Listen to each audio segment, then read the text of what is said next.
Jean et Fernand, toujours ensemble ces deux-là. Ils ne manquent jamais une occasion de se faire remarquer. Ils traînaient dans le coin, sûrement à la recherche d'une nouvelle farce. Tant pis, une fois de plus, ils seront en retard. Les Martinets vont cingler, mais la situation ne se reproduira pas de sitôt. C'est décidé, on reste, et le temps qu'il faudra. Ils ne veulent sous aucun prétexte manquer l'événement du jour. Jeannine devait livrer la viande chez le notaire avant 11 heures. Quelle folie lui a pris! 11 heures sonne à l'horloge de M. Taillé et la cuisinière de maître Dubourg attend toujours son petit salé. 2 heures de cuisson. Jamais les Dubourg ne mangeront à 13 heures comme tous les jours. La faute à qui? À la curiosité de Jeannine. Pierre, lui, habite tout près. Dès qu'il a vu ce qui se passait, il est parti chercher son superbe vélo. En 1904, les vélos d'enfants ne courent pas les rues.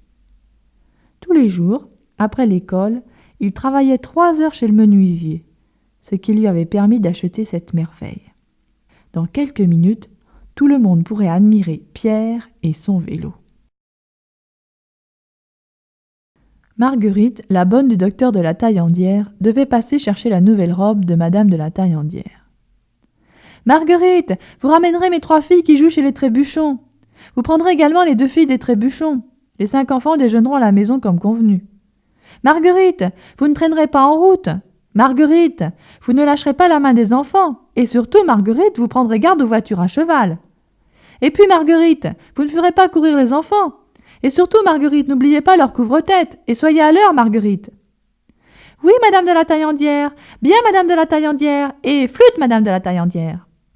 Marguerite sera en retard et madame de la Taillandière criera comme d'habitude. Mais Marguerite, elle aussi, sera là pour l'événement. La petite Cécile est partie à toutes jambes chercher le reste de sa tribu. Chez les Martin, il y a 4 filles. Germaine et Odette, les jumelles, Colette, la cadette, et Cécile, la petite fuineuse, toujours là quand il y a quelque chose à voir. « Je te dis que c'est important, maman. Laisse-nous y aller, c'est juste à côté. » Maman avait donné son consentement. Avec Cécile, difficile de dire non. Chez les Michon-Venet, on était cachés derrière les rideaux du premier étage. On voulait tout voir sans être vu. Tant pis pour la postérité. L'éditeur Berthier avait envoyé M. Gaston ce jeudi matin-là à Coulommiers. « Trouvez-moi un angle de rue.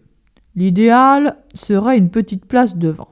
Et puis, qu'il y ait des personnages, surtout des enfants. Cela se vend mieux. »